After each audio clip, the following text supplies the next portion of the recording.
Hello everyone, good morning. সবাইকে কেমন আছে তোমরা সবাই? আশা করি সবাই খুব ভালো আছো আর আমিও খুব ভালো আছি। আজকে হচ্ছে সানডে, একটা ছুটির দিন, সবার একটা আনন্দের দিন। সবাই খুব ভালো করে কাটাও, সবাই খুব ভালো থেকো, সুস্থ থেকো। এখন কিন্তু প্রচণ্ড ঠান্ডা পড়েছে, সবাই খুব সাবধানে থেকো।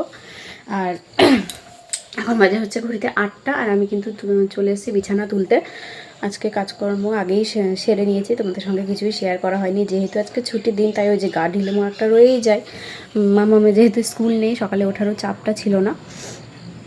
তো এখন বিছানাটা তুলে যাব হচ্ছে ছাদে। আজকেও মানে কালকে গিয়েছিলাম, তোমরা জানো যে অ্যাবাকাশে গিয়েছিলাম। তো ওখান থেকে দুটো অতিথিকে এনেছি আমার ছাদ বাগানে। তো তাদেরকেই আজকে নিয়ে যাব, বিছানাটা তুলে নিই তারপর। আমার কাজকর্ম কিন্তু সব কমপ্লিট হয়ে গেছে, ঘরটর মোছা, তারপরে বিছানা গোছানো, টুকটাক যা কাজকর্ম থাকে আর কি। তো এখন যাব হচ্ছে স্নান করতে, স্নান করে এসে বসাবো হচ্ছে রান্না। সকালে আজকে ব্রেকফাস্টে দেখি কি হয়, তোমাদের সঙ্গে শেয়ার করব যদি কিছু করি।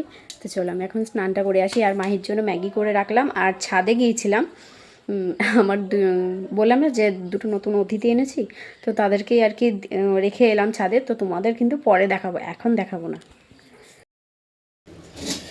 এখন কিন্তু বসে দিয়েছি হচ্ছে রান্না, ঘড়িতে বাজে হচ্ছে 10:30 মতো। আর একটা পদ মানে শাক রান্নাটা হয়ে গেছে, মাছটা করব আজকে। বেশি কিছু করবো না বলতে গেলে জানো, 3-4টে পদ হয়ে যায়, কারণ আমাদের বাড়িতে 3-4টে ছাড়া কেউ খেতেই পারে না। টুকটাক করে একটা দুটো করতে করতে, যেমন ধরো আমি ঠিক করলাম যে শাক হবে, মাছ হবে, আবার কিন্তু মনে হচ্ছে যে ফুলকপিতে আলুতে একটু ভাজা করব। তো দেখা যাক কি হয়। আর মাহি গেছে ওই বাড়িতে, মা গেছে আনতে ওকে, মাম্মাম আবার কাছ থেকে চলে এসছে। চলো রান্নাটা আমি করে নিই।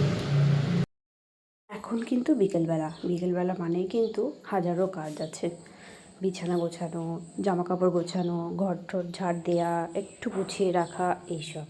তো আমি কিন্তু এখন বের করছিলাম বক্স খাটটা খুলে, ওই মাহির কাঁথা ঠাথা কিছু একটা হবে।